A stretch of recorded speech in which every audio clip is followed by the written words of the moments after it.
Hey, what is going on, Fan Clan? Welcome back to the channel. My name is Danny Phantom, and first of all, I just want to start off by saying thank you to basically everybody, whether it's your first time here or you've been here before and you continue to come back. Thank you very much. It means everything to me, so I appreciate you very, very much. With that being said, it's been a while since we talked about business, and I do want to get back to a business video tonight, and I want to talk to you about just a few resources that are available online that I kind of use quite a bit when I'm looking at researching different card prices and different cards to buy, things like that. I do think that they're very, very useful, and I think unfortunately right now there's just a lot of misinformation out there and misguided information out there when it comes to buying cards, especially vintage cards. And one thing that's really important to remember is that vintage cards were printed to oblivion, just like what you see now with modern sets. When modern sets get printed over and over and over again, and we go through all these reprints, the base set, the jungle set, the fossil set, all those cards could not be kept on shelves. So when I see people who are paying PSA graded pricing for non-PSA cards, so for like a first edition Eevee or a first edition Pikachu, just because the condition looks good, and we're paying astronomical prices for those cards are not worth nearly that much. I have probably 20,000 bulk of just WOTC cards, just commons and uncommons from base set all the way through Skyridge. When I say WOTC, I'm talking about Wizards of the Coast, who originally produced the Pokemon trading card game prior to Nintendo taking over, starting with right after Skyridge. So with that being said, I'm just going to kind of share my screen a little bit here with you so you can get a feel of some of the different websites that I use. I've talked about TCG Player a lot, and TCG Player has a lot of different benefits as far as selling goes and buying goes, but it also just has a lot of benefits as far as research goes. So if you go to tcgplayer.com, what I like to do is just kind of hover over the Pokemon tab here and then go over to the advanced search section. And this video I'm going to try and keep to about 10 to 15 minutes long. There's a lot more that I want to talk about with this, but research goes to show that YouTube videos that go more than 10 minutes tend to do a lot more poorly, and a lot of people start losing interest. So maybe we'll do a live, a Q&A, something like that, where we can go through these things a little bit more in depth, or maybe we'll continue to talk about these things down the road and make more of a series out of it if you find this information beneficial.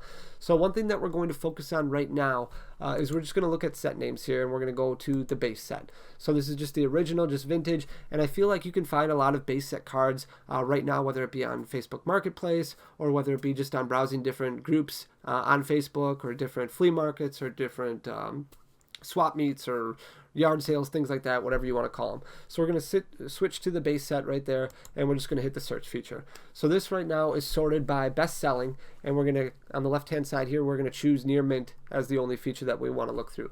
When it comes to vintage cards, condition means everything. And if you're not familiar with condition, TCGplayer.com has a very good section just on condition grading your cards. The one thing that TCG Player does not have is they do not have a mint offering. So the highest grade that they will give a card is near mint. So you really don't know what you are getting when it gets to near mint. You just know that it's in near mint condition unless a picture is provided by the seller. But you are more than allowed to message a seller and ask for more photos if it's something that you're seriously interested in.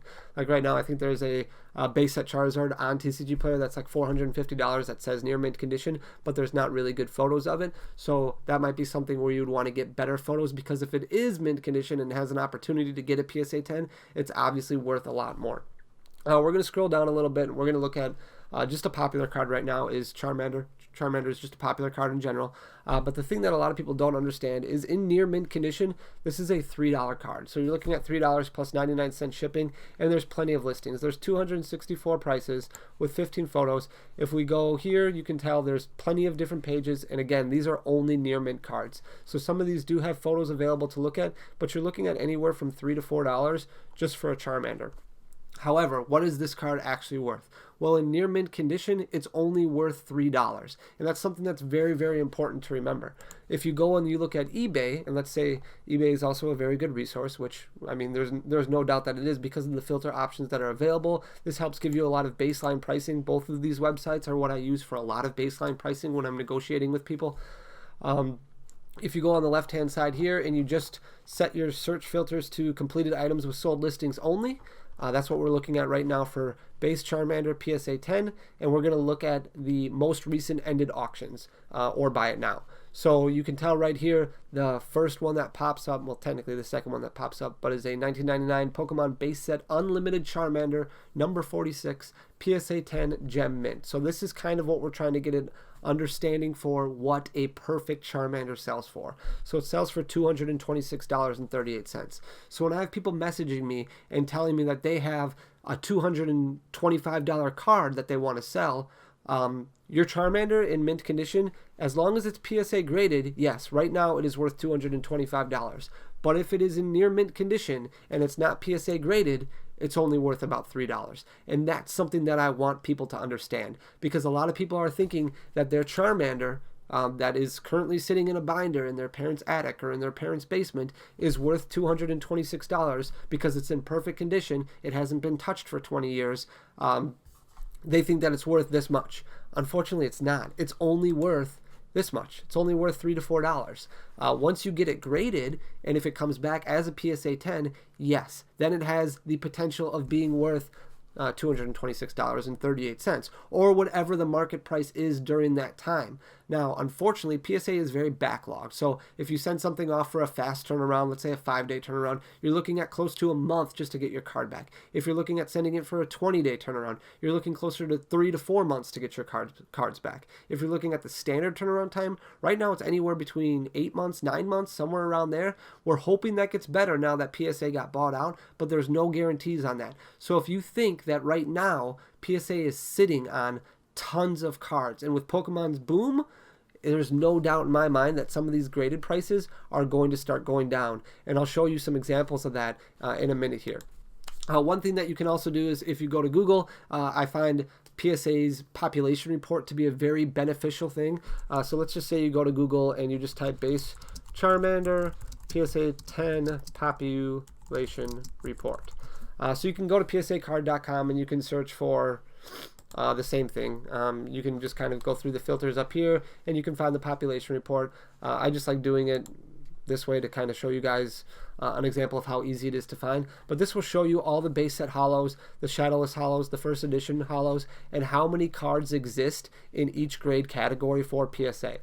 So if you look at Charizard, for example, which is going to be one of the first ones that pop up here because it goes in numerical order of the set, if we go to PSA 10 graded Charizards, there's only 121 available. So when Logic bought his for $216,000 or $217,000, it's because there was only 121 available. And we know for a fact that one person owns several copies of this PSA 10 Charizard. So the market is really going to be depicted based off of what somebody is willing to spend, and that drives it up. Now, how many cards are sitting at PSA right now waiting to be graded that are Charizards? Probably not a lot, because a lot of those cards are going to be sent in for quick turnarounds. However, once you get to more of these common and uncommon cards, like, I keep clicking the wrong button here, but like a Charmander or like a Bulbasaur or like a Squirtle, a lot of those times those are sent in as bulk submissions. And when people send in bulk submissions, a lot of times they're sending them in under the understanding that it's going to take them a long time to get them back, and most people are going to be okay with that,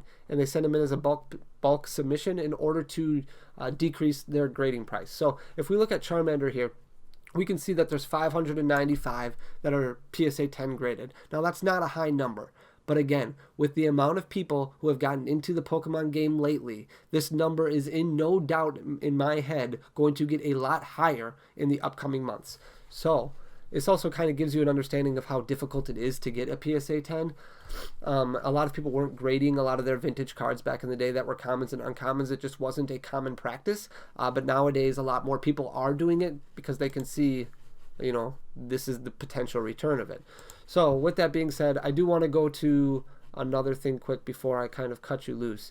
But if we go back to advanced search and we go to the jungle set, because this is kind of an area where a lot of people are confused, and I don't want any confusion here. So let's look at Pikachu right here. We're only going to look again at near mint copies. So we've got near mint there. We can change this to first edition normal if we want, or we can leave it off. But we can just look at near mint copies of Pikachu right here. You can see there's one that's selling for 89 cents. There's one that's selling for 96 cents. There's one that's selling for $1.61. And that person, each of those stores have 2 copies of it. If you go to see more prices, and let's say you go to the last page here, that's where you're going to get a lot of your near mint condition ones. So you can see near mint condition first edition Pikachus are only selling for, I mean, you can get them for as low as $30 there. If we go back further and further, you can see how many, I mean, it goes all the way down to $21. So you can scoop up a near mint condition Pikachu for $21. However, if you go here and you type Jungle first edition Pikachu PSA 10, and we look at the ended recent auctions, so there was one that sold on December 16th, which was yesterday, for $420, Gem Mint PSA 10. So that's a very, very strong number, $420. However, Jungle set wasn't printed extremely well. Even cards that come fresh out of the pack, again, it's very difficult to get that PSA 10. And look at the difference here. So if we change PSA 10 to PSA 9, the difference is astronomical. So a PSA 9 first edition Pikachu right here is selling for $153, $177. So you're looking at, this is a stamped one. So this is just a normal one here. PSA 9 mint, $153.51. This one sold with a best offer accepted.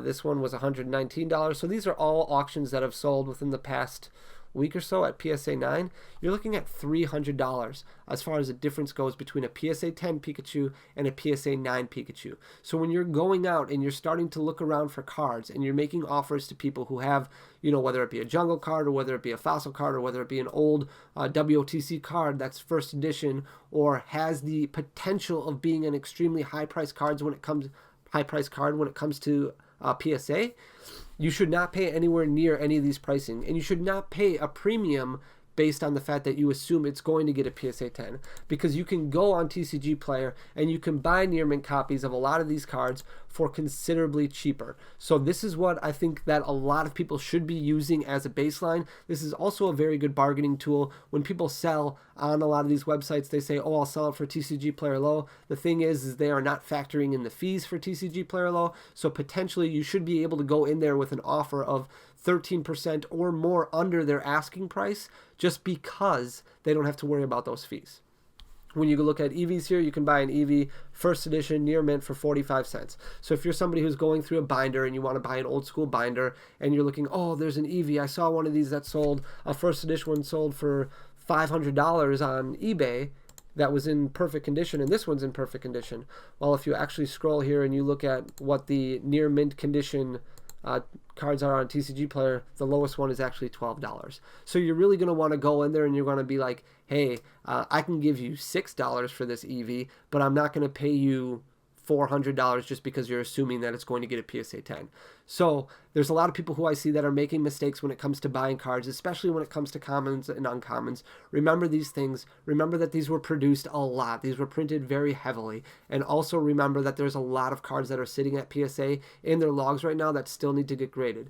Do your research and do your homework. Use these tools that are available to you. Go to TCG Player, go to eBay and search for sold listings, and go to the PSA population report and just kind of see what's already in existence. If you're somebody who's looking at holding on to these cards long term, or if you're researching things to buy to hold on to long term, this is a very, very cool tool to be able to use, and it's going to be able to set you up for the long run. With that, I have talked for 13 minutes. And like I said, if you like what you have to hear, please let me know. We can do a Q&A, maybe a live, just kind of going over this stuff, going over research and things like that. Or I can make more videos like this just to kind of give you a better understanding of what I'll look for when it comes to investing my money or Papa's money or the Coliseum's money into cards for long-term use. With that being said, thank you so much. I hope you like what you heard. If you do, please hit that subscribe button down below. Until next time, guys. Peace.